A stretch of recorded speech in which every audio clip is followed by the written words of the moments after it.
माँ गंगा का ये पावन तट, लेकिन बावजूद इसके आप देखिए कि हम भारत के सनातन वैदिक धर्मी जो 1,96,8,53,122 वर्ष पुरानी संस्कृति और हमारी ये विश्व की आध्यात्मिक धरोहर माँ गंगा होने के बावजूद, इनको माँ मानने के बावजूद, पतित पावनी, मोक्षदायिनी, पाप नाशनी, इतने सारे अलंकारों से युक्त ये जो एक नदी है माँ गंगा, बावजूद इसके आप इनका हश्र देखिए।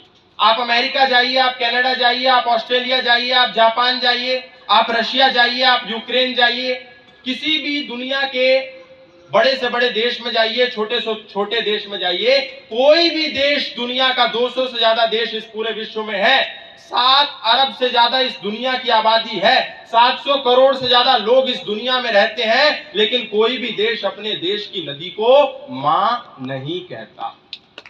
लेकिन उनका एक संकल्प है, उनका एक निश्चय है, वो एक चीज के लिए प्रतिबद्ध है कि वे अपनी देशों की नदियों को गंदा भी नहीं करते। यदि वे मां नहीं कहते तो वो गंदा भी नहीं करते, वो कचरा भी नहीं डालते, वो कूड़ा भी नहीं डालते, वो अव्यवस्था भी नहीं करते, वो अनुशासनहीनता भी नहीं करते। लेकिन भारत एक दुनिया का एक मात्र ऐसा देश है जो अपनी नदियों को, अपने पहाड़ों को, अग्नि को, वायु को, जल को, सबको देव मानता है, पूजता है, लेकिन फिर भी हम उसे गंदा भी करते हैं। एक तरफ मां कह रहे हैं, पाप नाशनी कह रहे हैं, मोक्षदायिनी कह रहे हैं, लेकिन उसके साथ साथ उसको गंदा भी कर रहे हैं। आप देख, मतलब अनुमान लगा करके देखिए, अपनी मां के साथ क्या आप इस प्रकार का व्यवहार करते हैं जो आपके घर में है? क्या उसके ऊपर कूड़ा डालते हैं? क्या उसके ऊपर कचरा डालते हैं? और कभी कभी तो लोग अपने पापों के नाश के लिए कि ऐसा कर दोगे तो वैसा हो जाएगा, ऐसा कर दोगे तो वैसा हो जाएगा, हमारे ऊपर राहु की दशा चल रही है, शनि की दशा चल रही है, शुक्र की दशा चल रही है, 7.5 चल रही है, और इसके नाम पर कोई आकर के 1 क्विंटल माँ गंगा में कोयला फेंक करके चला गया, कोई कुछ फेंक करके चला गया, कोई कुछ फेंक करके चला गया। ये परंपराएं हमने बना दी। लेकिन हमारे महापुरुषों ने, ऋषियों ने, मुनियों ने, ब्रह्मा से लेकर के जैमिनी पर्यंत, गौतम, कणाद, जैमिनी, पाणिनि, पतंजलि, चरक, सुश्रुत, धन्वंतरी, मर्यादा पुरुषोत्तम, श्री राम, योगेश्वर, श्री कृष्ण, महर्षि दयानंद, स्वामी श्रद्धानंद, इन लोगों ने एक ही बात कही कि परंपराओं की तुलना में हमें अपने विवेक को महत्व देना है। जो आंख मूंद करके हमने कुछ परंपराएं बना दी और वो अंध होकर के हमने परंपराएं चालू कर दी, उसकी तुलना में सदा और सदा विवेक को ही महत्व देना है। हम आते हैं, बोलते हैं अन्य क्षेत्र कृतम पापम तीर्थ क्षेत्र विनश्यति, तीर्थ क्षेत्रम कृतम पापम वज्रलेपो भविष्यति। एक तरफ हम बोलते हैं कि कहीं भी दुनिया में जाओ, किसी भी कोने में जाओ, उत्तर में जाओ, दक्षिण में जाओ, पूर्व में जाओ, पश्चिम में जाओ, कश्मीर में जाओ, कन्याकुमारी में जाओ, कच्छ में जाओ, कच्छार में जाओ, कहीं भी जाओ, पाप करके आ जाओ, लेकिन जब किसी तीर्थ में जाओगे तो सब पापों का नाश हो जाएगा। लेकिन तीर्थ में जब आकर के पाप करेंगे तो वो वज्र के समान हो जाएगा और उसका फल मिलेगा ही मिलेगा। लेकिन इतना पढ़ने के बाद भी, इतना शास्त्रों को जानने के बाद भी, हमेशा सुनने के बाद भी, अपने पापों को काटने के बाद भी हम ये चीज नहीं समझ पाते कि हम यहाँ आकर के पाप कर रहे हैं, फिर भी हम सोच रहे हैं कि माँ जो है हमारे पापों को नाश कर देगी। गंगा विचारों को नहीं धोएगी, गंगा आपके शरीर को धोएगी। विचारों को निर्मल करने के लिए अच्छे लोगों का संग करना होगा। आप सोचें कि हम गंगा जाकर के नहाएंगे, अमावस्या पे जाएंगे, पूर्णिमा पे जाएंगे, अनन्य पर्वों पर जाएंगे, वारों पे जाएंगे, त्योहारों पे जाएंगे और जाकर के गंगा में पाप धो करके आएंगे, तो ये आपकी गलत फहमी है, ऐसा होगा नहीं। क्योंकि आप एक तरफ गंगा में पाप धोने की मंशा से, आकांक्षा से आते हैं और वहीं दूसरी ओर कचरा करके चले जाते हैं।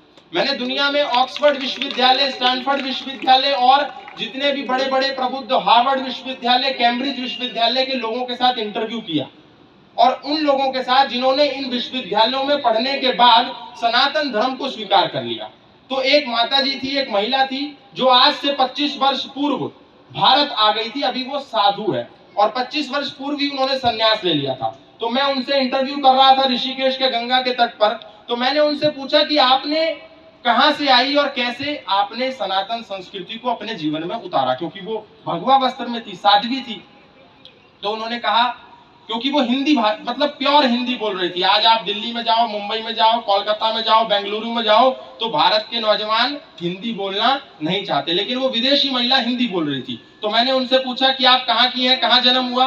तो उन्होंने कहा, देखिए गौतम भैया, जन्म तो हुआ मेरा अमेरिका में, लॉस एंजलिस में, मैं हॉलीवुड में पैदा हुई, लेकिन मेरा जो दिल है, दिल तो मेरा भारतीय है। तो मैंने बोला कि आप कैसे साधु बन गई, कैसे भारतीय बन गई?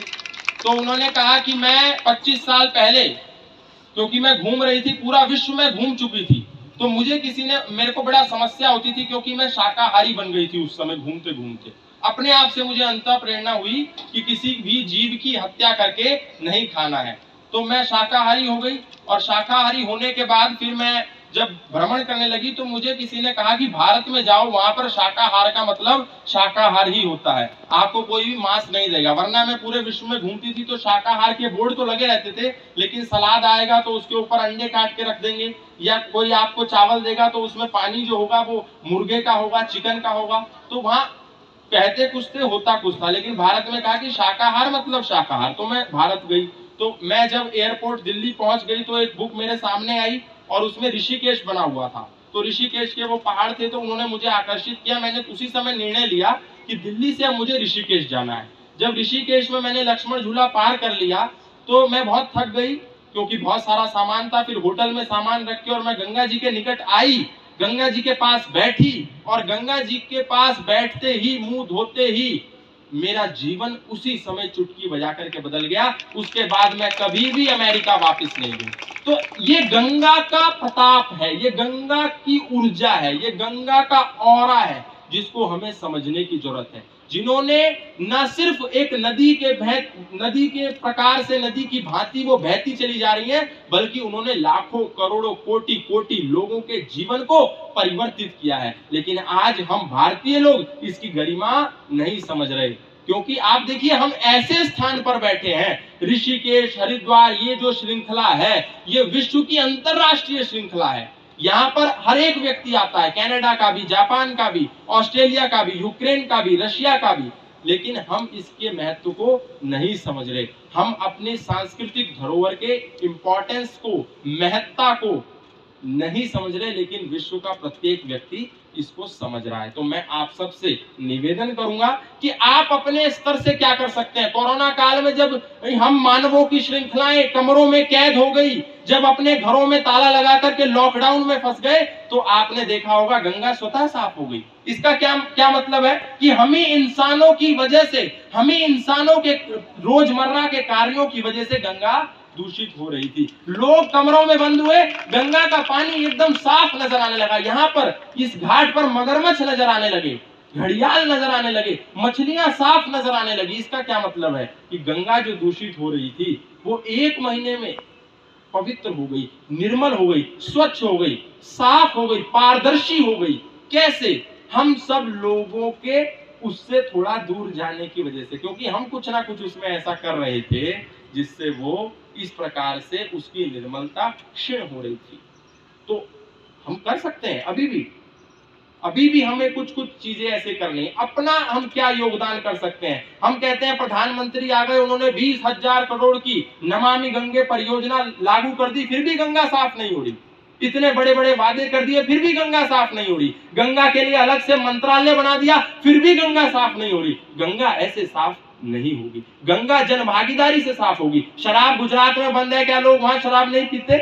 शराब बिहार में भी बंद है, क्या वहां लोग शराब नहीं पीते? शराब बंद करने से शराब की बिक्री कम नहीं होगी। जन भागीदारी से, स्वयं की जागरूकता से, जन जन का इसमें जब सहयोग होगा, तब गंगा भी साफ होगी, तब नशा भी खत्म होगा, तब हर तरीके का काम होगा। लेकिन इंपॉर्टेंट क्या है? जन भागीदारी। हम क्या कर सकते हैं? मैं क्या कर सकता हूं? प्रधानमंत्री ने नहीं किया, मुख्यमंत्री ने नहीं किया, विधायक ने नहीं किया, सांसद ने नहीं किया, पार्षद ने नहीं किया, केंद्रीय मंत्री ने नहीं किया, राज्य मंत्री ने नहीं किया। वो क्या करेंगे?